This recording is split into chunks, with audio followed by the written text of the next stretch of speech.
Pozdrav svima i dobrodošli na moj kanal. Za danas sam se odlučila da vam pokažem kako da napravite šećer u boji.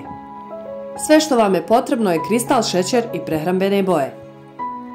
A i sam postupak pripreme je vrlo jednostavan. U određenu količinu šećera, ja sam koristila 2 supene kašike, dodate nekoliko kapi prehrambene boje.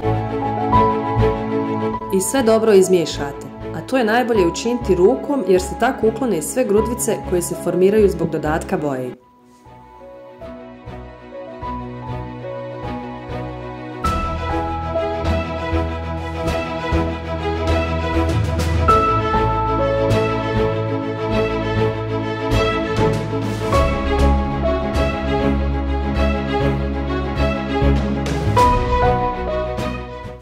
Kao što vidite i na videu, šećer će biti vlažan, ali nemojte da vas to brine. Jer kada završite sa farbanjem šećera, onda ovaj šećer ostavite 24 sata na sobnoj temperaturi kako bi sva vlažnost isparla iz njega, to jest kako bi se osušio.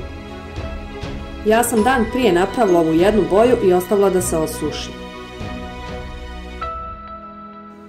I evo kako izgleda. A ako želite da imate šećer u prahu u boji, samo ovaj šećer kratko sameljte u mlinu za kafu.